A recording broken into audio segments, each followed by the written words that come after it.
بسم اللہ الرحمن الرحیم۔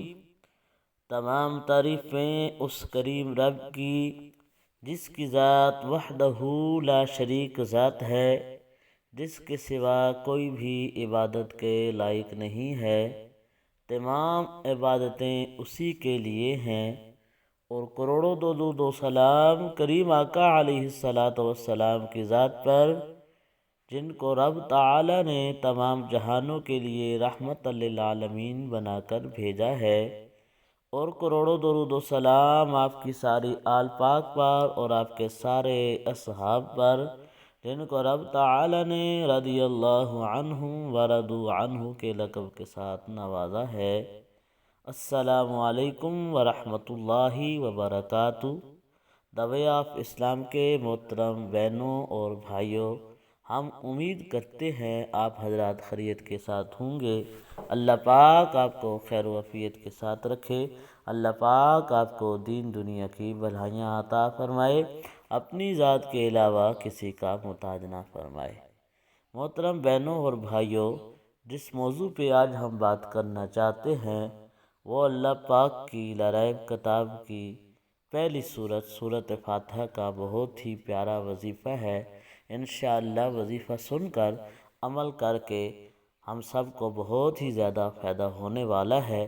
لیکن موضوع کی طرف جانے سے پہلے آپ سے ادبانہ گزارش ہے کہ پوری ویڈیو دیکھنے کے بعد اگر آپ کو ہماری ویڈیو اچھی لگے تو لائک کر دینا، اور چینل کو ضرور سبسکرائب کر دینا، گھنٹی والے بٹن کو دبا دینا، تاکہ ہر نئی آنے والی اسلامی معلوماتی ویڈیو آپ کو بر وقت مل سکے۔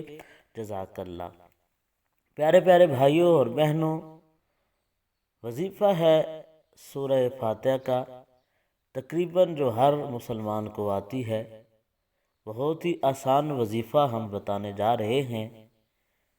اول آخر 11 مرتبہ درود شریف پڑھنا ہے، اور 7 مرتبہ سورۃ فاتحہ پڑھنی ہے۔